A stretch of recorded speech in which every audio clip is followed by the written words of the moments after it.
Educational explore YouTube channel रे आपण मानकु स्वागत।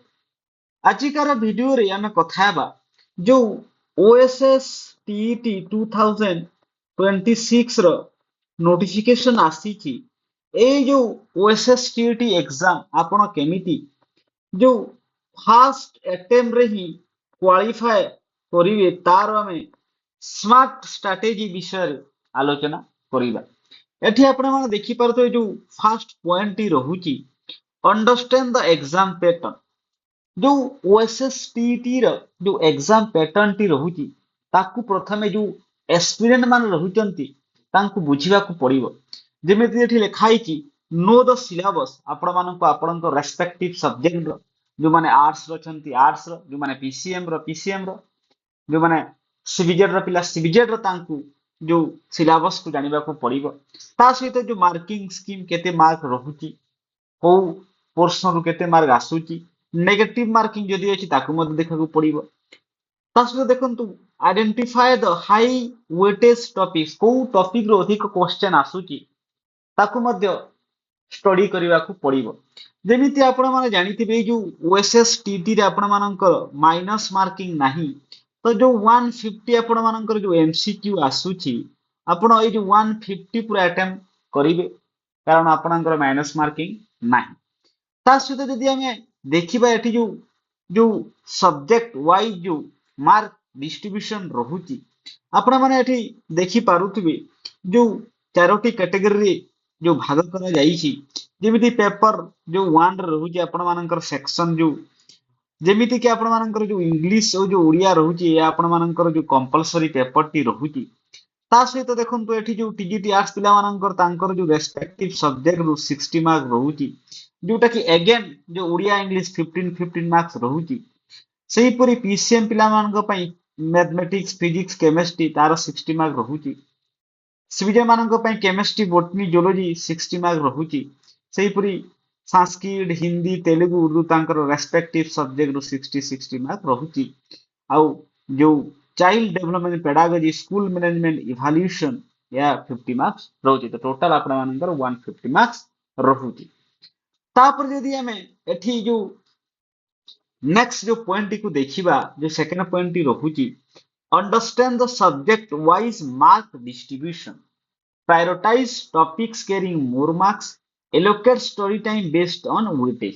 तो एठी आपण माने जो देखि पारुथिबे कि जदि हमें एठी टीसीटी रे जो आर्ट्स कथा हेबा तो एठी आपण माने देखि पारुथिबे जो इंग्लिश ओडिया जो कंपलसरी पेपर रो आपण मानकर 40 मार्क रहुची ता सहित आपण मानकर जो रेस्पेक्टिव सब्जेक्ट रू अगेन जो इंग्लिश ओडिया 15 मार्क आपण मानकर रहुची ताहेले यदि हम आर्ट्स कथा बा तो इंग्लिश ओडिया आपण मानकर 70 मार्क्स रहुची 70 marks only English and Odia रहुची।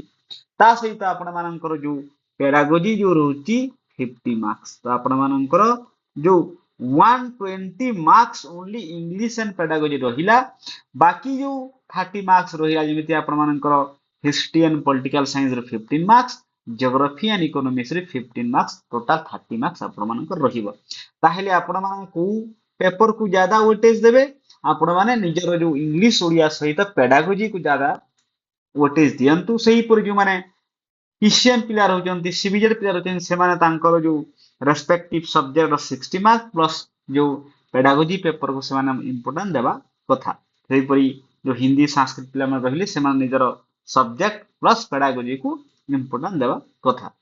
सेही परी यदि हम एठी कथा बा जो क्वालिफाइंग मार्क केते रहुची एठी आपण देखुथिबे कि जो माने रहुचंती जो जनरल कैटेगरी तांकर जो टोटाल जो मार्क रो 45% रखा पड़ो जोटा कि 68 मार्क्स पासिंग मार्क रहुची जनरल पिला मानक पई।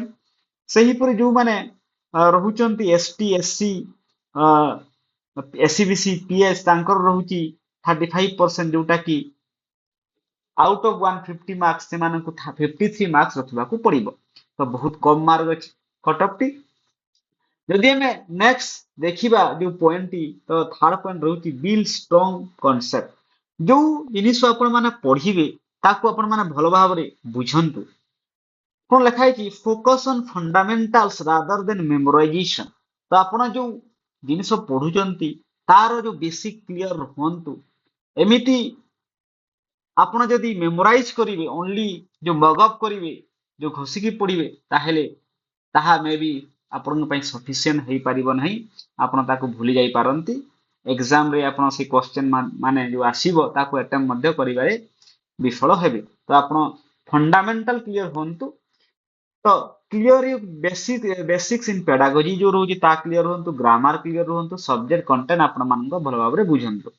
ସେଇପରି ନମ୍ବର 4 ଯୋଉ ରହୁଛି ପ୍ରିପେୟାର ସ୍ମାର୍ଟ ନୋଟ୍ସ। ଯଦି ଆପଣଙ୍କ ପାଖରେ ଟାଇମ ଅଛି ତ ଆପଣ କଣ କରନ୍ତି ଯୋଉ କନସାଇଟ ଯୋଉ ସର୍ଟ ନୋଟ ତିଆରି କରନ୍ତୁ। ଫର୍ମୁଲା ଗୁଡାକ ଯୋଉମାନେ ସାଇନ୍ସ ପିଲା ରହୁଛନ୍ତି ଲେଖନ୍ତୁ।